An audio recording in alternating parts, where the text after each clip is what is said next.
Hello everyone and welcome back to the arena for another season of Dungeons and Death Battles, the series where we search for the most lethal monster in all of Dungeons and Dragons. The rules are simple. The fight takes place in the arena, combatants start 30 feet apart, there is no fleeing the arena, and victory is achieved by kill only. In this third season of Dungeons and Death Battles, 16 deadly dungeon denizens will be duking it out to find out which one of them is worthy of being crowned the CR3 Arena Champion. And welcome one and all to the very first quarter-final bout of the CR3 League. The build-up to this event has been spectacular so far, with 8 dungeon denizens rising to the challenge, securing their places in the quarter-finals through brutality, cunning, and a sprinkling of luck. As I address you all now, 2 teams are working overtime to make last-minute preparations for tonight's showdown, with the Underdark representatives busy maximizing the potency of the Duergar Mind Master's mind poison, while the Feywild courts prime the Displacer Beast for its most difficult fight yet. You are all, of course, no stranger to these monstrous fighters, each one having served their time in the arena. The Duergar Mind Master, of course, notably having risen up from the CR2 League as champion, earning its spot to shoot for the CR3 crown. But while preparations are getting wrapped up, we can analyze these two side by side to see just how their profiles match up. And in the left corner, we do have the Season 2 champion, a master of subterfuge, and the current record holder for longest arena win streak. We have the Duergar Mind Master, which weighs in with a 39-point hit point average, as well as a 14 base AC. We all know that this doesn't stay that way for long though, as its reducibility pulls that all the way up to a staggering 19 once triggered, and is one of the many reasons that the Mind Master has remained at large for so long. And that's before we even talk about those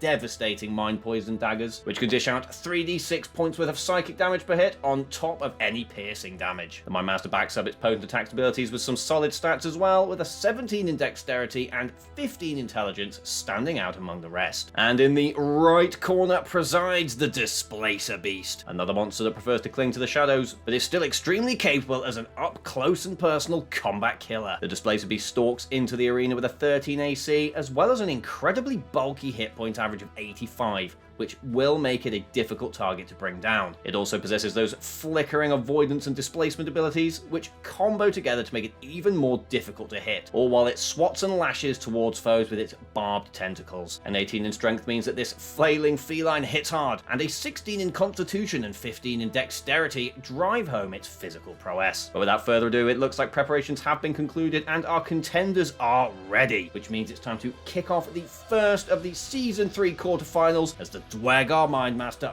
rolls in for initiative with its +3 modifier. So kicking things off with the Mind Master right here. So rolling through +3 to this, and that is a 6 +3 for 9. Not the most impressive of starts. Let's see if the Displacer Beast can steal pole position. So now rolling in for the Displacer Beast. It does get a +2 to this. Now with a 10 +2 for 12, that is going to cement the Displacer Beast in the pole position for this first quarterfinal battle. And with that in mind, the Displacer Beast is going to waste absolutely no time in hurtling across the battlefield towards the Mind Master, its 40 feet movement carrying it there effortlessly. And now it is within combat, where it will stop roughly 10 feet away from the Mind Master as its tentacles begin to do their work. And the feline is going to lash forward. It's going to make 2 attacks against the Duergar Mind Master right here. The first one coming in a +6 to this, looking to beat that AC of 14. And that is a 12 +6 for 18, which is going to strike true, as we dish out 1d6 +4 points of bludgeoning damage, plus 1d6 points of piercing damage. So let's get those d6s rolled in, +4 to this. And that is a 3 and a 1 for 4, +4 for 8 points of damage, as that first tentacle whips across, lashing the Duergar Mind Master, reducing its hit points from 39 to 31 after that initial strike, as it deals 8 points total. But the Displacer Beast does, of course, have its multi-attack, and that means that the second tentacle is hurtling in as we speak. So rolling in attack number 2. But that is a 3 +6 for 9. That second strike is going absolutely nowhere near the Duergar Mind Master. But as the Displacer Beast has only had to use 20 feet of its movement to get close to the Duergar Mind Master, it will be using the rest of its 40-foot movement speed to get back out and away, moving as far away from the Mind Master as it possibly can. And with that in mind, we will hand over to the Duergar Mind Master, which is going to kick things off in typical fashion, and is going to use that reducibility to drop its size down to tiny, but also increase its AC from 14 all the way up to 19. This is an ability that has served it incredibly well in the arena so far, so let's see just how well it carries it this time. And it will then use its invisibility to give itself the invisible condition. And with that, the Mind Master is going to stalk closer towards the Displacer Beast, which is going to move to just out of range of that Displacer Beast tentacle, so around 15 feet from the creature. And with that, we are going to hand over the Displacer Beast, which, as the Mind Master is under the effects of the invisible condition, action and cannot currently be seen. The Displacer Beast will be holding an action to use as soon as the Mind Master should reveal itself, and it is going to stand its ground, hissing and looking around to see just when the right moment to strike will be, and that time may be coming sooner rather than later as we hand back over to the Duergar Mind Master, which is going to step into melee combat with the Displacer Beast, where it is going to fire off its first attack. And due to the way combat order works, it is going to be able to make its first attacks before the Displacer Beast manages to use its reaction here, as the invisible condition only breaks once the first attack is made, and multi-attack functions as a single action, so it will be getting to make both of its attacks first. So Duergar Mind Master rolling in this first attack at advantage here, which will be cancelled out by the Displacer Beast's displacement, meaning that this will be a straight roll. Advantage versus disadvantage here. Let's see what it can do. +5 to this attack, looking to be an AC of 13. And a 5 + 7 is only going to bring that up to 12, which is just shy of the Displacer Beast's armor class, which is of course a miss, as this second attack flies in at disadvantage due to that displacement ability. Let's see if the Mind Master can better itself. No, the natural one it can't. That is a complete miss right there, as the Mind Master just lashes out and just completely underestimates the Displacer Beast's ability to not be where it appears. And with that, it does mean we hand back over to the Displacer Beast, which is now fighting the Mind Master toe-to-toe in melee combat. And it does get its multi-attack tentacles, which is going to start swinging in with right here. So first attack striking in, now looking to beat an AC of 19.